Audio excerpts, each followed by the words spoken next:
Online education में कक्षा 10 के सभी विद्यार्थियों का स्वागत है। प्रिय बच्चों, बात करते हैं हिंदी व्याकरण की। तो हम आप लोगों के लिए काव्य सौंदर्य के तत्वों को समझा रहे थे। पिछले वीडियो में हमने आप लोगों को इसका पहला, जिसको कहते हैं रस, पहला भाग रस, उसके बारे में प्रश्न और उनके उत्तर समझाए। आज बात करते हैं इसी क्रम में छंद।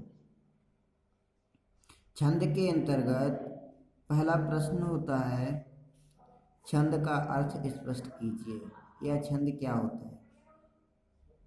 तो इसका उत्तर होगा, छंद शब्द का शाब्दिक अर्थ है बंधन। जब वर्णों या अक्षरों की संख्या, क्रम, मात्रा, गणना, तुक तथा यति, गति आदि नियमों को ध्यान रखकर शब्द योजना की जाती है, उसे छंद कहते हैं। यह काव्य रचना का मूल आधार है। जैसे कि रस को काव्य की आत्मा कहा गया है, लेकिन छंद काव्य रचना का मूल आधार है। ठीक है, बात करते हैं अगले प्रश्न की कि छंद के अंगों को स्पष्ट कीजिए। तो छंद के अंग कौन कौन से होते हैं? पहला, चरण। चरण किसे कहा जाता है? साधारणतया छंद के 4 चरण होते हैं। चरण होते हैं जो टुकड़े होते हैं छोटे छोटे, कि जैसे दोहा पढ़ा तो उसके 4 चरण हुए, चौपाई पढ़ी तो उसके 4 चरण हुए। इस तरीके से छंद के 4 चरण होते हैं। पहले तथा तीसरे चरण को विषम चरण तथा दूसरे और चौथे चरण को सम चरण कहते हैं। ठीक है, बात समझ में आई? पहला और तीसरा विषम चरण, दूसरा और चौथा सम चरण कहा जाता है। इसका अगला पॉइंट, मात्रा और वर्ण। किसी ध्वनि के उच्चारण में जो समय लगता है उसकी सबसे छोटी इकाई को मात्रा कहते हैं। वर्ण का अर्थ है अक्षर। इसके 2 भेद होते हैं। मात्राओं के 2 भेद होते हैं। कौन कौन से? एक ह्रास्व स्वर, दूसरा दीर्घ स्वर। तब ह्रास्व स्वर को समझिएगा, जिन वर्णों के उच्चारण में कम समय लगता है उसे ह्रास्व वर्ण कहते हैं। इसे लघु भी कहा जाता है। इनकी एक मात्रा मानी गई है तथा इसका चिन्ह ये जो दिया हुआ है वन की तरह, इस तरीके से इसका चिन्ह होता है लघु का। हिंदी में छोटा आ, छोटी ई, छोटा ऊ तथा ऋ 4 लघु वर्ण हैं। दीर्घ वर्ण की बात कर लें तो जिन वर्णों के उच्चारण में ह्रास्व स्वर से 2 गुना समय लगता है, जितना ह्रास्व स्वर में समय लगता है उससे 2 गुना समय लगता है, उसे दीर्घ वर्ण कहते हैं। इन्हें गुरु भी कहा जाता है। इनकी 2 मात्राएं होती हैं। जब 2 गुना होता है तो 2 मात्राएं गिनी जाती हैं। ठीक है, तथा इसका चिन्ह इस तरीके से एस के आकार का होता है।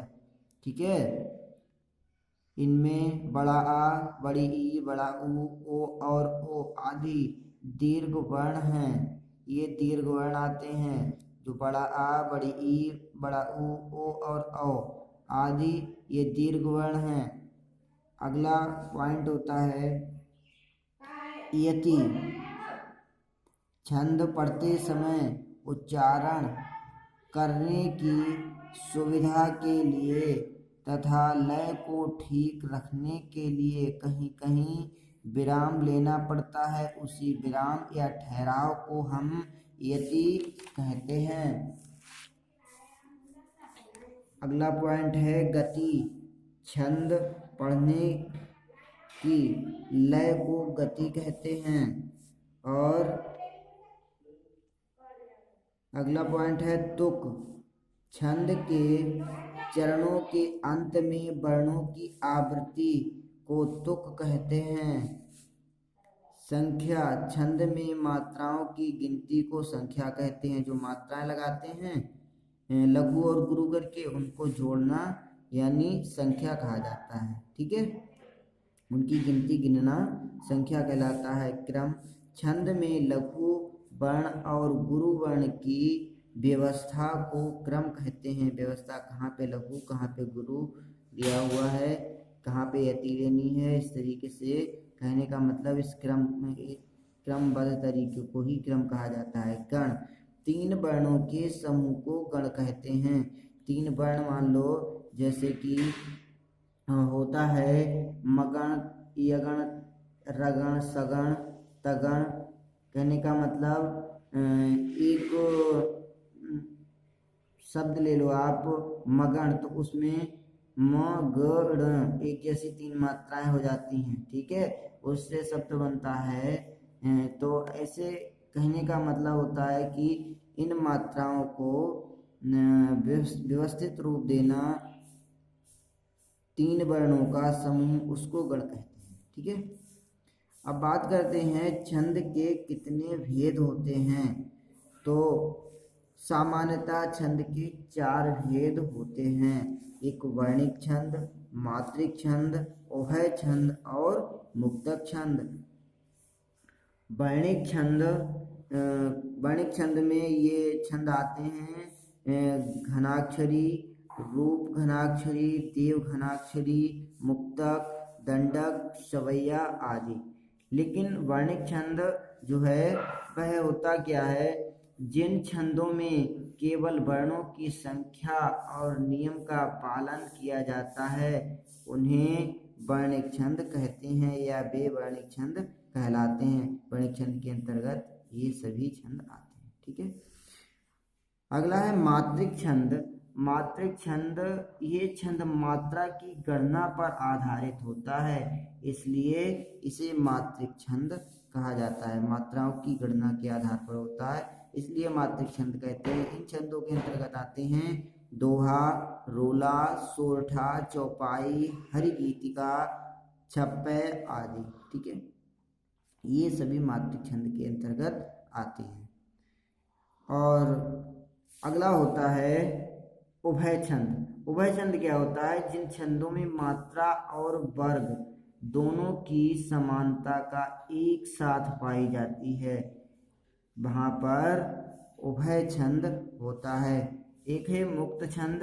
इन छंदों की स्वच्छंद रचना ही को मुक्तक छंद कहते हैं।